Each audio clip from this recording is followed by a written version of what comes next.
안녕하세요. 차트메이트입니다. 오늘은 파일코인을 한번 분석해 보려고 해요. 생각보다 많이 안 올랐더라고요. 한번 바로 진행해 보도록 하겠습니다. 여러 가지 종합적으로 좀 보도록 할게요. 우선 지지저항 추세를 간략하게 한번 진행해 보도록 하고, 그 다음에 이제 피보나치 같은 거를 좀 활용을 해서 목표값 같은 거를 좀 잡아 보도록 하겠습니다. 이제 최고점 자리 종가의 핵심선을 좀 그어주고요. 하락하다가 반등 나온 자리, 여기도 우선 그려 놓을게요. 그리고 하락하다 반등 나온 자리가 여기 있죠. 여기는 좀 보조로 쓰도록 하겠습니다. 그리고 이제 여기 간단하게 영역을 잡아보도록 할게요. 퍼센트가 되게 작네요.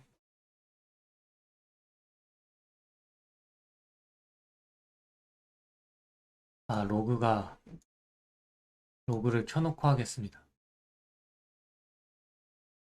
여기서는 아래로 잡도록 할게요. 이렇게. 위로는 여기 꼬리까지 좀 채우도록 하겠습니다. 그리고 여기는 보조선을 이것도 그냥 보조로 쓰도록 할게요. 그리고 보조선이 여기도 하나 또 쓸 수 있을 것 같아요. 이렇게. 영역을 이어서 잡아보도록 하겠습니다. 여기 종가 자리에다 놓고 여기 같은 경우에는 우선은 여기 그리고 아래로는 이렇게 우선 잡고 이게 잡기가 애매하네요. 파일코인 이 부분은 아래쪽으로 잡기도 좀 애매해서 위쪽으로 차라리 고지 나온 쪽을 쓰도록 하겠습니다. 그래도 파일코인 자체가 영역이 그렇게 좀 크지는 않네요. 이걸 이제 이렇게 아래로 잡는다라고 하면은 오히려 이쪽이 나올 수도 있겠는데 아니면 이거를 우선 제일 아래 먼저 잡아보도록 할게요. 여기는 생각할 게 없으니까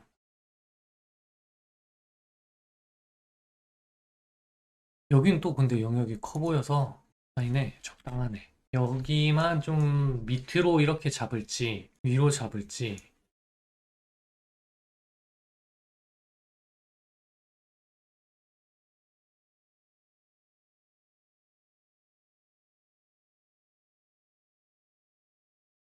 오히려 이 꼬리가 있는 부분을 좀 채워보도록 할게요.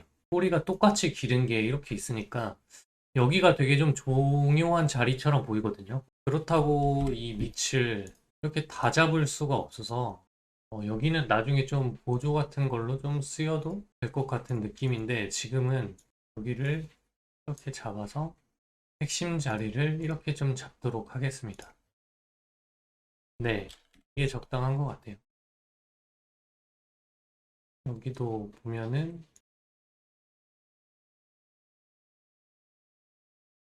그럼 대충 영역 안에 보조 하나, 그리고 큰 영역에는 보조 둘, 이렇게 이런 식으로 들어간 것 같아요. 파일코인의 지지 저항 영역은 이 정도 좀 되는 것 같아요.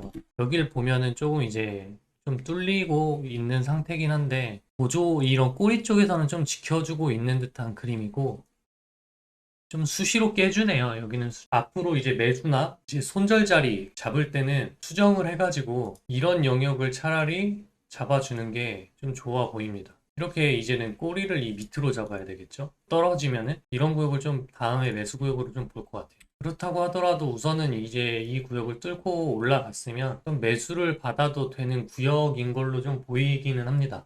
생각보다 많이 안 올라가서 좀 가져와 봤는데 한번 더 진행해 보도록 할게요. 추세줄을 최고점 자리에서 이 중간에 있는 고점 자리를 좀 연결을 해보고 한 번 더 최근 거에서는 어떻게 반응을 하고 있는지 이렇게 좀 그려볼게요. 그리고 하나 더 여기서 이제 이렇게 이런 느낌의 좀 이 정도를 좀 보시면 될 것 같습니다. 이번 거 뚫을 때 뭔가 장대로 좀 쏘진 않고 약간 살짝만 우횡보하는 스타일로 해서 밑에까지 정도는 받은 것 같아요. 지금 이제 여기서는 크게 쏠 수도 있을 가능성은 좀 커 보입니다.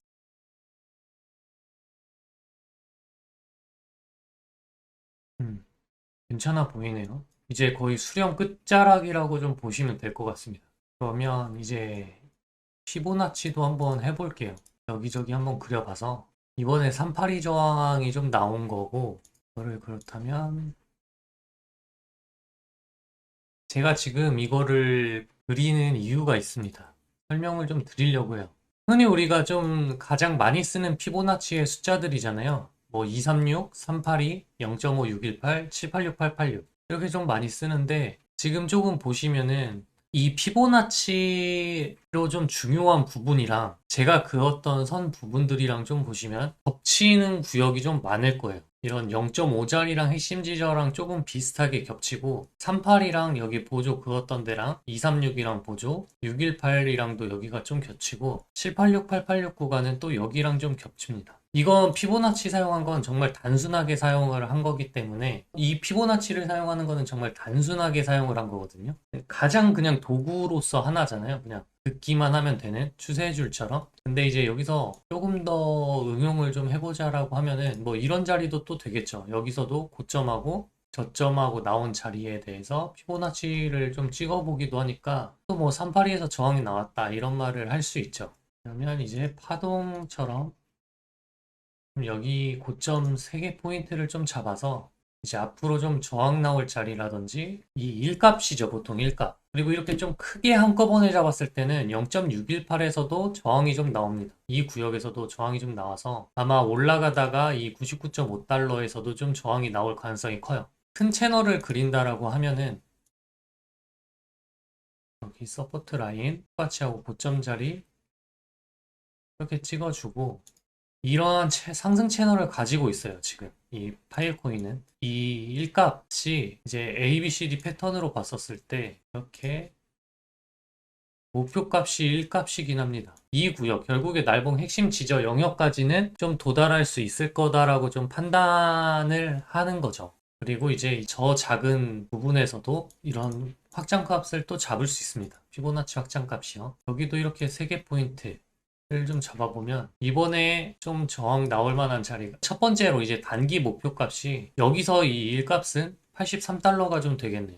여기서 또 ABCD로 83달러. 우선은 여기를 뚫고 올라가야만 이 1.618 3파동 값이 되죠. 그러면 여기 이 세부 파동에서 이런 식으로 3파를 갈 수 있는 조건. 그 다음에 이제 5파동이 나오려면 결국에 이 일값을 넘어야 된다고 보시면 됩니다. 그러니까 3, 4, 5파동이 만들어지기에 최소 조건이 이 일값을 결국에 넘어줘야 되기 때문에 우선 가장 첫 번째 목표가 이 구역일 거예요. 그래서 이제 이런 식으로 1.618에서 저항 나올지 2에서 저항 나올지는 모르죠. 3파동 값의 끝이 어딘지 모르니까. 근데 교과서적으로 볼 때는 1.618에서 나오고 다시 1값 자리에서 밑에를 받고 5파동이 2에서 2.272 이 구역입니다. 이렇게 가는 게 보통 교과서적인 방법이니까 나중에 이제 파동 같은 걸 좀 배우신다라고 하면은 이런 식으로 좀 체크를 하시면 됩니다. 지금 당장의 목표 구역은 이런 130달러 이런 데가 아니라 우선은 여기죠. 위로 30% 정도? 여기를 가장 최우선 익절 자리로 생각을 하셔야 될 겁니다.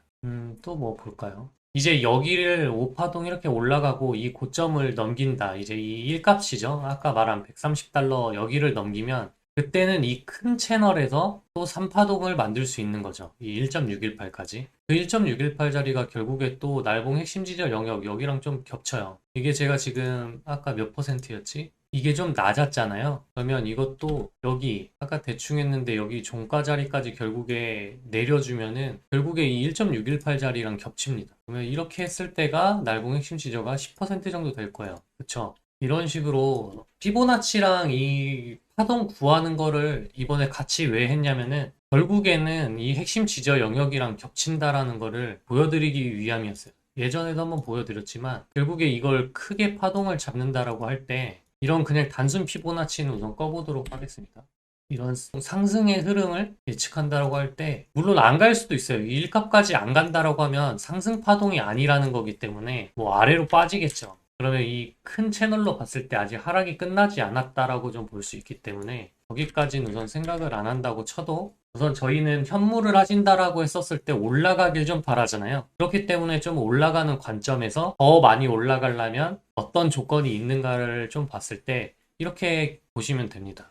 그래서 결국에는 이 상승의 일값, 목표값이 날봉 핵심 지저랑 결국에 겹친다라는 걸 좀 보여드린 거고, 이 다음에 상승파동으로 더 3파동이 간다라고 하면 결국에 그 자리도 날봉 핵심 지저 영역이랑 겹친다라는 거. 결국에 또 여기서 다른 분석법, 뭐 이평 추세를 하고 뭘 한다고 하더라도 결과적으로 마지막에 가보시면 다 똑같이 겹칩니다. 그래서 어떤 분석을 하더라도 상관은 없어요. 나는 지지저항 추세가 좋다. 그럼 지지저항 추세 하시면 되고, 파동이 좋다라고 하면은 또 파동으로 하셔도 됩니다. 근데 그 공부하는 양을 따졌을 때 파동이나 일목 이런 거는 되게 많죠. 저도 되게 간단하게만 알고 응용하는 방법만 조금 알 뿐이지, 더 배우려면은 아마 한 2, 3년을 더 해도 완벽하게 알지 못할 것 같아요. 그래서 저는 간단한 거 위주로 우선 사용을 하고, 어제도 이제 제가 말씀을 드렸던 게, 저는 한 개만 깊게 파는 걸 좋아하지 않아요. 파동도 그렇고 뭐 일목도 그렇고 뭐도 그렇고 깊게 파지 않고, 차라리 그 세 개를 간단한 거만, 금방 배울 수 있는 것들만 좀 배운 다음에 그 자리들이 그었을 때 다 겹치는 자리가 있다라고 하면은 여기는 좀 신뢰가 있는 부분인 거죠. 여기서 지금 이 밑으로 잡았을 때 떨어지는 가격이 겹치는 게 많다. 뭐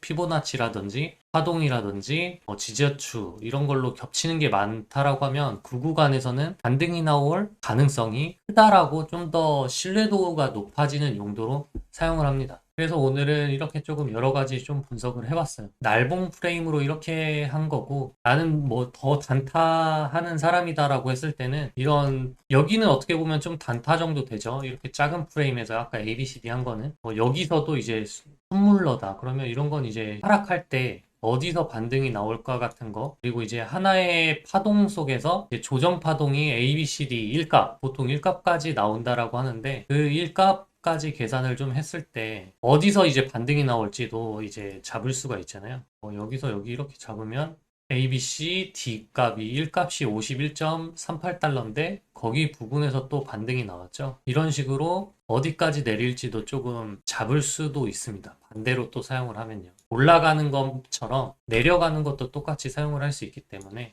이렇게 가격표까지 적어봤고, 파동값에 대한 어떤 피보나치랑 파동값에 대한 가격표는 보이시니까 따로 적진 않겠습니다. 지금 여기 부분만 좀 지워드릴게요. 이런 게 좀 숫자들이 잘 안 보일 수 있으니까.